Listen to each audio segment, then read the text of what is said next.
Piling ko baga ako'y binaliw. Siya si Ate Vanessa. Natagpuan namin sa bayan ng Lucena. Hindi may tatangging mayroon siyang taglay na kagandahan. Subalit sa likod nito, siya ay nawawala sa katinuan.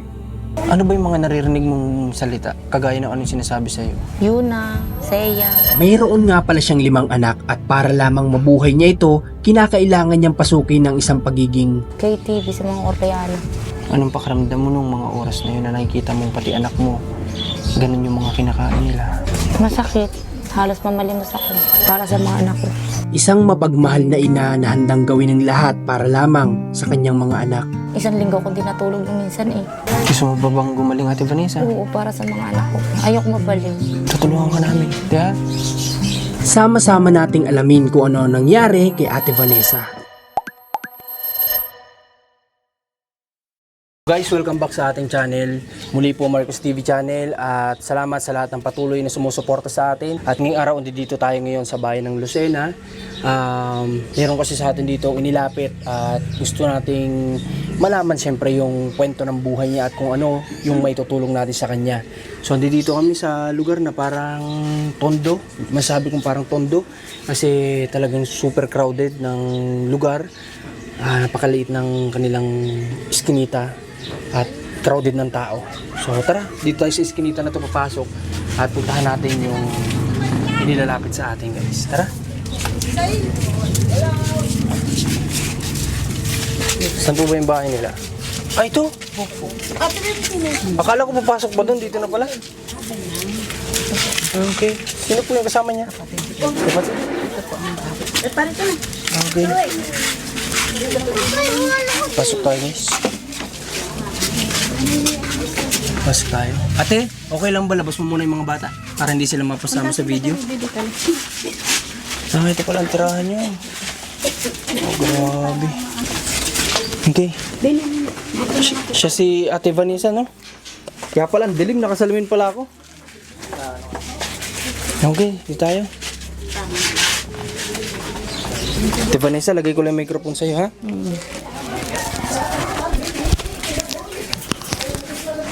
Para makuha isang upuan. Grabe din pala itong bahay nyo.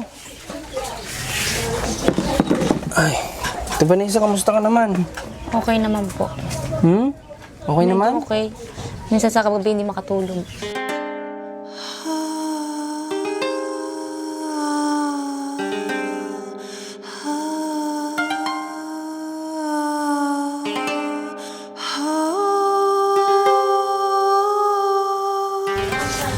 Minsan sa gabi hindi ka Parang ako makatulog. yung may naririnig. Parang feeling ko ako pinaririnig ka ng mga kapitbahay.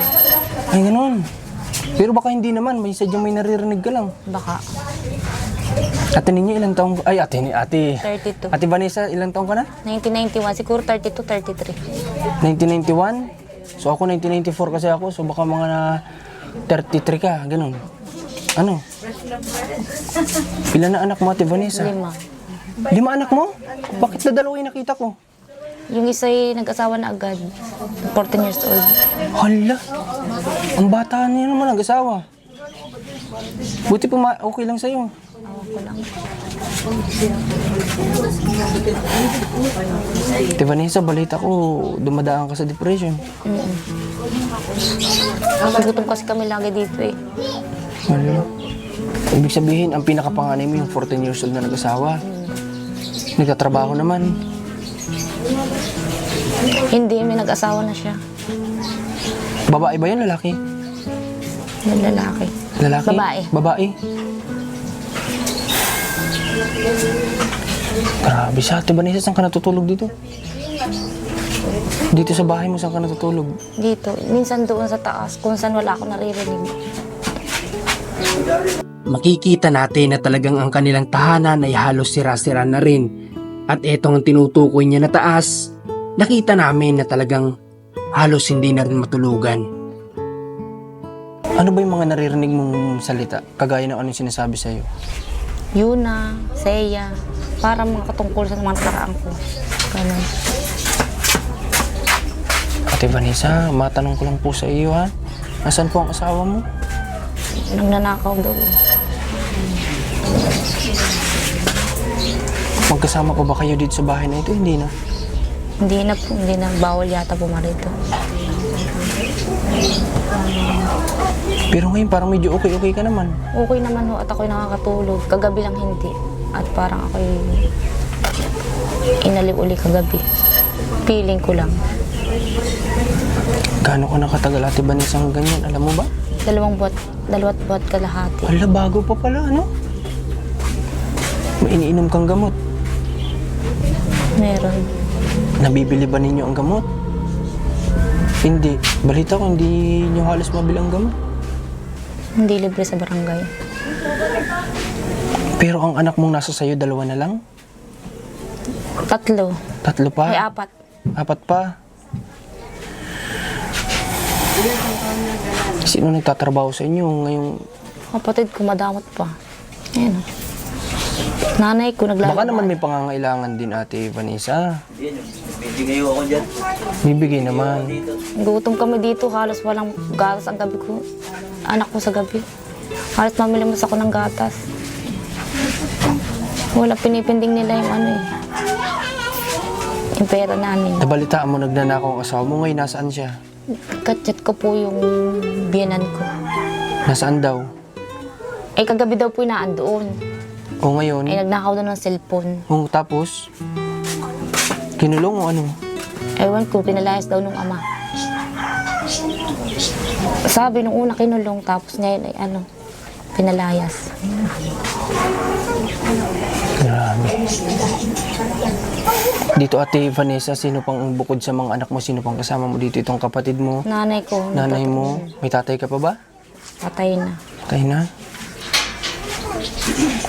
Paano anong trabaho ng kapatid mo lang? Pedicab. Yung padyak, Hmm. magkano kinikita mo sa ganun? Sa isang araw? Mga ano, 300, 400. Sa isang araw, so hindi hirap talaga yun, hindi ka kasya talaga.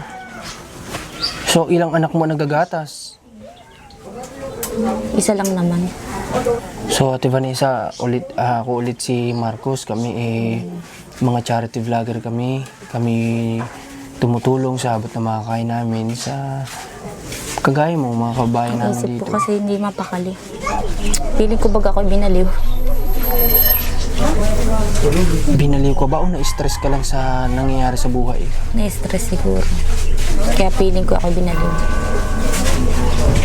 Anong ibig sabihin mo Ate Vanessa sa binaliw? Eh, yung mga dumadaan sa akin, sama ng tingin. Natawa. Yung katulad ng umik na yun. Parang inaliw na ako.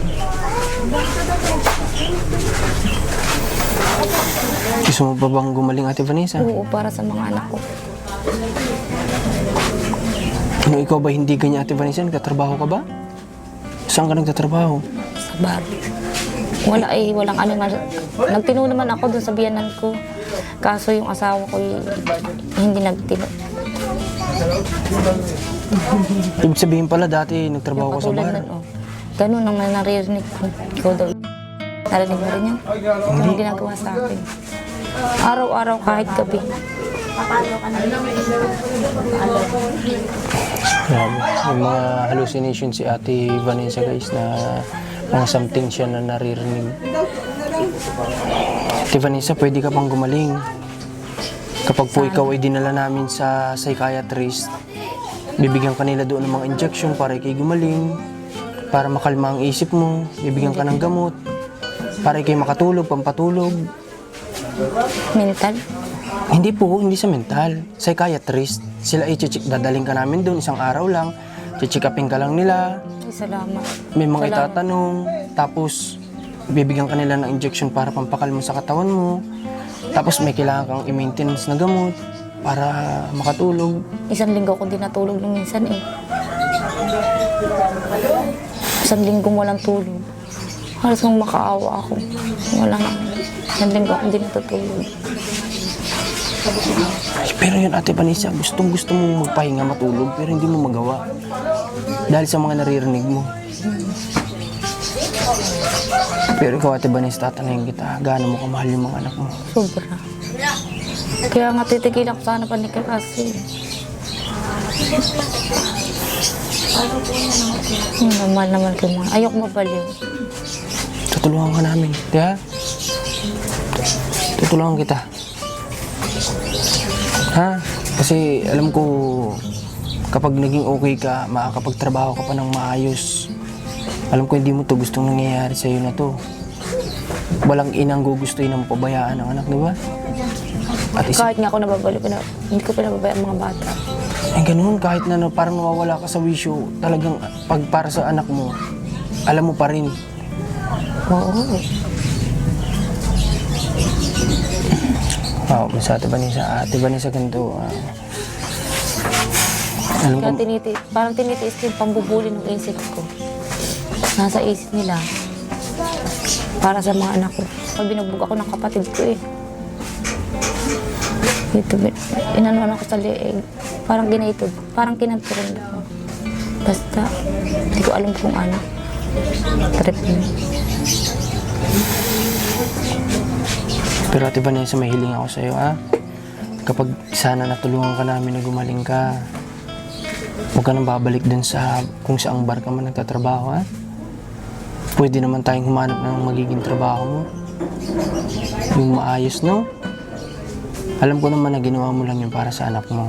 Kasi Kaya ko naman magtinong. Alam naman ni Nanay Neneng eh. kayang-kaya mo. Kayang-kaya. Kahit ako yung magutom eh, hindi ako gumawa ng masama. Dati no sa inyo, sa pagbilaw. Mabuti nga guys ngayon, pagpunta natin dito, Kahit ang maayos ulam na. ay ano, kahit ang ulam ay tuyo at asin, hindi ako nagawa ng masama. Nung kami maayos pa ang buhay. Tatsaga akong asin ang ulam. Pati mga bata ba? Oo. Anong pakaramdam mo naman at nakikita mo mga anak mo, ganun din yung kinakain. Ano po? Ate Vanessa, alam ko ang masakit sa magulang na alam mo yun, makikita natin yung mga anak natin na kagaya niya, nawawala ng gatas. Diba? Alam ko masakit sa ina yun. So kay Ate Vanessa ko guys, napatunayan na hindi lahat ng nawawala sa katinuan. Kahit ang ina ay mawala man sa tamang pag-iisip, pero kapag para sa mga anak, tama pa rin yung naiisip nila. Ang tagal ko din nagarilyo, 2 buwan ako din dalawang buwan yata ako din nagarilyo, gayon pa rin nangyayari sa akin. Bakit ka napabisyo Ate Vanessa sa ganyan? Ba't napasok mo ang pagbibisyo? Kailangan ko kasi ng pera. Hindi ako binibigyan ng ama ng anak ko eh. Tapos yung padala pa nung magkaiba kasi yung ama. Yung sa panganay ko, lagi napipending, hindi ko alam. Kasama ang, parang naghahang ang cellphone na parang lagi napipending ang padala ko. Parang feeling ko ako ginigipit ng panahon. Baka binibigyan ka lang Ate Vanessa ng pagsubok. Hindi ka, di ba? Kasi alam mo Ate Vanessa, minsan kasi kapag ka napapalayo tayo talaga sa kanya, minsan binibigyan niya tayo ng pagsubok para tumawag ulit tayo sa kanya, ganun yun. Nagtrabaho ka dati pala sa bar. Bakit napilitan ka pasukin yun? Ay, hindi nagtitino yung ama ng anak ko. Para kumita ng pera? 5 kasi yan eh. Bakit ikaw po ba Ate Vanessa, ano bang natapos mo sa pag-aaral? Grade 6. Grade 6. Kahit kailan ba hindi ka nakatungtong magtrabaho dun sa mga trabaho na kagaya ng sa restaurant? Nakapagtrabaho naman ako. Pero Mahilig ako napilitan. magnegosyo eh. Mahilig ka. Pero napilitan kang pasukin lang yon dahil sa sobrang pangangailangan para sa anak. Ano? Kasi alam ko naman kaya mo ginawa yun dahil para sa anak mo. Wala nang iba. Sino bang hindi gusto ng matinong buhay? Tama. Siyempre gusto ko rin normal, kaya ako nagpipit kay Ken. Hindi ako maging kabit, kaya ako maging ano.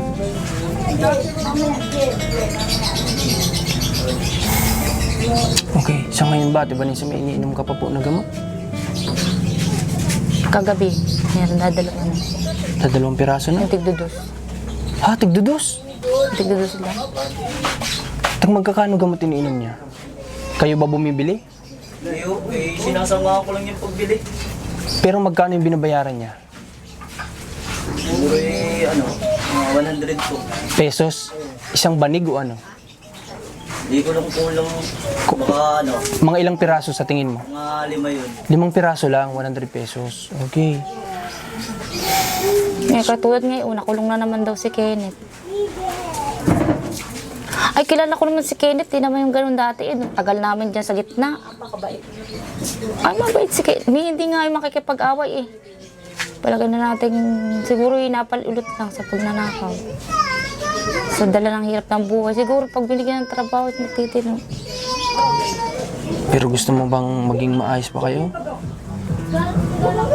Ewan ko, di ko alam. Para sa bata din. Dati kami upper May upper kami dati, yung kay Baysa.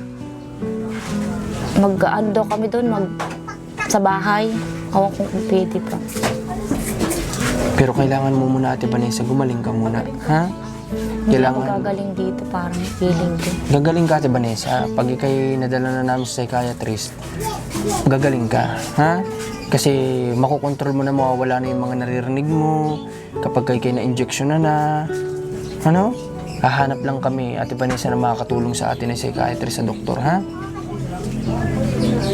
Kasi marami kang anak na kailangan ka. Maliliit pa anak mo. Ay, hindi naman totoo yung mga inaasok ko sa... Feeling ko ako inaasok ko sa hanggang magnanakaw ako, pero hindi ako magnanakaw. Kahit kailan ako hindi nagnakaw. Parang naririnig mo inaakusahan ka. Magnanakaw. Hindi ako nagnakaw kahit. Kahit ako nagutom, hindi ako nagnakaw. Nagpukpuk ako, pero hindi ako nagnakaw. Ate Vanessa, ano yung pinakang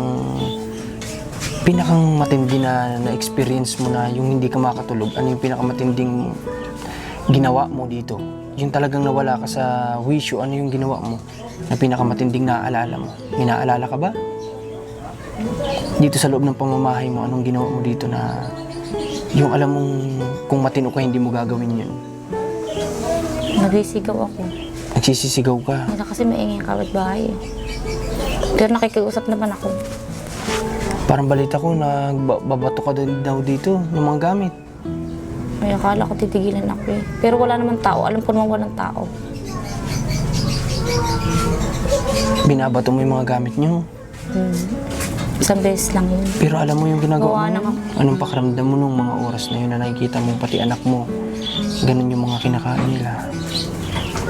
Masakit. Halos mamalimos ako. Pasawad.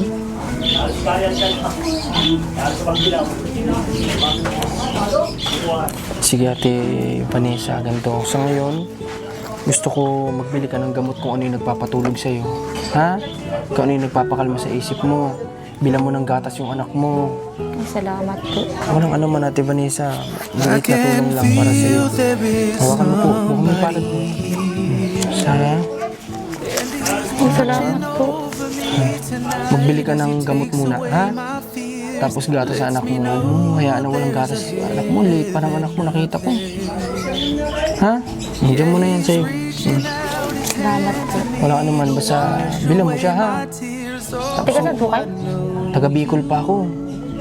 Pero yung paninigarilyo mo, tamang iniwasan mo na. Huwag mo na ibalik. Hindi na ako naninigarilyo. Promise yan. Akala ko walang tumulong sa amin. Meron natin, Vanessa, kasi Wala daw nang tutulong sa amin. basta't ikaw ay bumalik ka sa Diyos.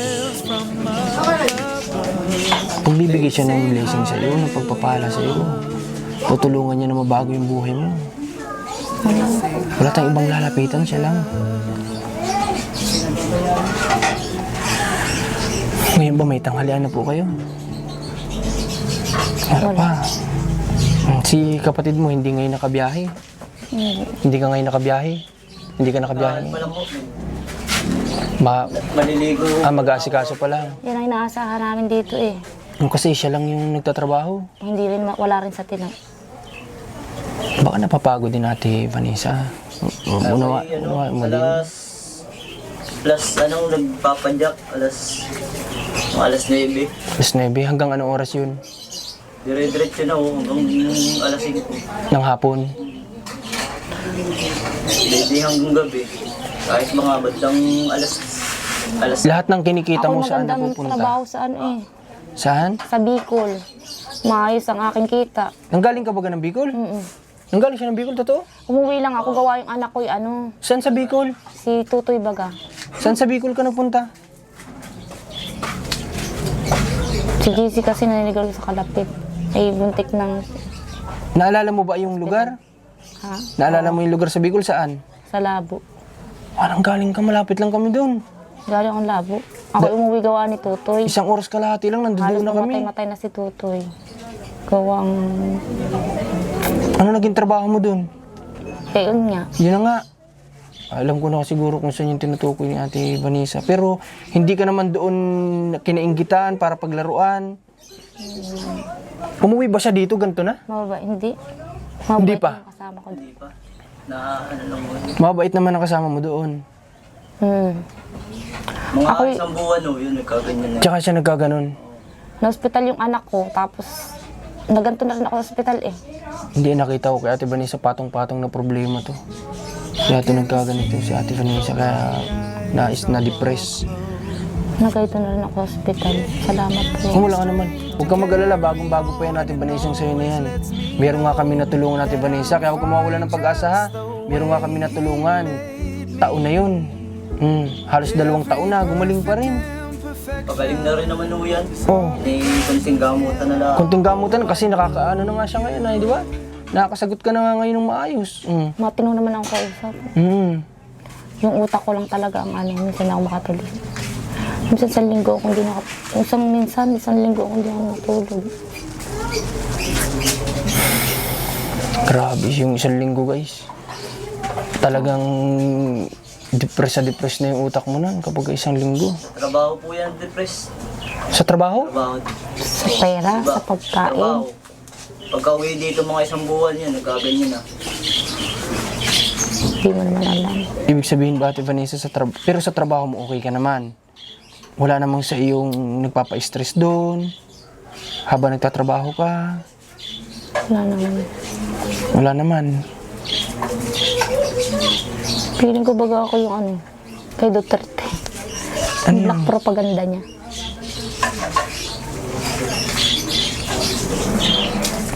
Isang tanong na lahat, Vanessa. Pero ano po yung sa tingin mong pinakang iniisip-isip mo Yung palagi? nagkamali dati na tutukangan pero hindi naman ako talaga. Hindi ako masamang tao. Pinagbintangan yata ako magnanakaw ng Koreano. Hindi naman ako. Hindi naman totoo.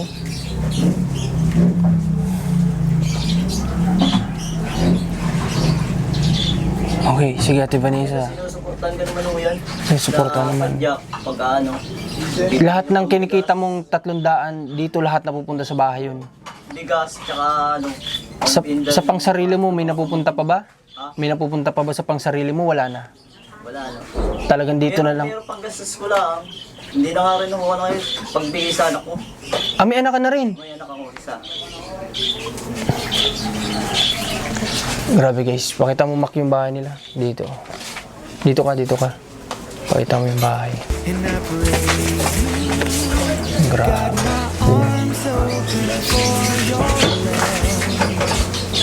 Pag hindi pasok ang ulan dito, ano? Pag umulan. Babae po yun, babae. Yung anak mo? Bali, Vanessa, itong bahay na ito, kanina talaga ito. Ako po nagpagawa na dati. Ay, ikaw nagpagawa nito? Pundar mo ito sa pagtatrabaho mo dati sa labo? Hindi ho, dati dyan. Dito pa? Ako sa Cavite. Nagtrabaho ka din doon? Ano naging trabaho mo doon? Kay TV sa mga Koreano. Okay. Talagang puro ganun yung napasukan mo halos. Wala akong choice eh. Yung ama ng anak ko hindi nagsusuporta. Kaya sana sa mga tatay din sana kung yung responsibilidad natin huwag sana nating takbuhan kasi Hindi mo yun, walang. ganito yung hindi natin alam yung magiging epekto sa mga asawa natin na may iwan kung anong stress, depress yung maiiwan sa kanila. Kasi nga, siyempre, problemahin nila lahat. Ang hirap po ng single parents, lalo na kung kagaya ni Ate Vanessa na grade 6 yung natapos niya. Tapos, wala naman siyang kakayahan para mag-start ng negosyo. Diba, although mahilig siya sa negosyo, sabi niya. Pero yun nga, hindi kasi basta-basta makakuha din dito sa Pilipinas ng pampuhunan. Mangungutang ka sa pautangan. Minsan lalo ka pang nalulubog. Lalo ka may stress. Kaya sana sa mga tatay, huwag nating takbon yung responsibilidad natin din sa mga anak natin. Kasi sabi nga dapat ang asawa ay kasama sa sarap at sa ginhawa. Hindi lang sa sarap. No? Pati sa ginhawa, sa hirap at ginhawa dapat kasama. Itong tulog sa loob, sinong anak mo yan? Dalawa pa yung maliit ko. Sige, Ate Vanessa, mag-asikaso po kayo ng pagkain ninyo, ha? Salamat po dito. Wala ka Sa tulong. naman. Salamat po sa tulong. Salamat din kasi hinayaan mo kami na ma-interview ka namin ngayon, ha? Kanina nakita kita nakatambay ka dun sa labas, bakit? Ba't doon ka nagtatambay, naisip mo? Katulala ka naman dun. Wala pa nga kami pagkain eh. Yun ang iniisip mo. Problema ko, wala na akong gamas. Kaya ka nakatulala kanina doon. Hindi, ibig sabihin nga talagang nagpapadepress kay Ate Vanessa, yung kaiisip sa ano niya, sa mga anak. Ilang taon itong nasa loob? Dalawa yata. 2 years old? Yung sumunod, yung pangatlo? 3. Tapos yung sunod? Ang pinakambunso na lang, ilang taon? 2 yata. 2 taon? Anak ko yan eh. Sandali kung ako bukas ang isipan. Dapat ako sa bundok na lang. Ba't gusto mo sa bundok? Gusto na ako magpagaling. Isa gayto, araw-araw pinariringgan. Hindi rin ako makatulog. Bakit may bundok ka ba na pwedeng puntahan? May kamag-anak ka ba? Sa probinsya? Habang nagpapagaling ka? Wala ako. Gamot na nga lang. Titiis na lang ako. Kaya mo, pag nakainom ka ng gamot at naturukan ka, hindi mo na maririnig yung mga yan. Ano? Kaya mo na mag-stay dito nang wala ka naririnig. Ha? Okay, sa ngayon, yan lang muna magbibigay kong tulong, ha? Ay na, salamat. May meron pa palang taong handang tumulong. Oo naman po, Ate Vanessa. Kami padala din dito siguro ni God, kaya ganun, ha? Akala ko wala na akong pag-asa. Basta promise mo sa akin kung ano may naging trabaho mo dati, huwag mo nang balikan, ha? Kung ano yung mga naging bisyo mo, huwag mo nang balikan. Para yung blessing, babalik sa'yo, ha? Darating sa'yo, ha? Yun lang ang sekreto natin para mapakabuti, lumapit sa Diyos at dadating ang blessing niya, no? Okay. Kanta ka na ako, wala naman akong ginawa ng masama. Bakit ako ginanito? Pagsubok nga yan, Ate Vanessa, no? Nasabi mo na din naman kanina na pagsubok nga talaga ni God yan, di ba? So yun na po yun, pagsubok talaga ni God yan. Okay guys, so ngayon ay paano mag-asikaso kayo, ha? At kami alis muna, ha? At Salamat. wala ka naman. pagtulong. Babalik ako, ha? Para sa ganun ay madala ka namin sa paggamutan. Kailangan ko lang ngayon pumunta ng makipag-usap sa doktor kung sino man. Ha? Pero kung sakali ba papayag ka na dalahin namin. Halimbawa, dyan sa Lucena, kung dyan kami may makausap, payag ka naman. May mag-aasikaso sa anak mo dito. Meron? Pwede ko kasama anak ko? Pwede naman. Kung gusto mong isama natin. Tapos pwede din tayong kumain sa labas. Salamat po. Ha? Kasama mga anak mo para maranasan mo ulit na mailabas yung mga anak mo. May moment kayo na kayo ng mga anak mo. Ha? Okay, sige. O, pangako yan, ha? They sing hallelujah.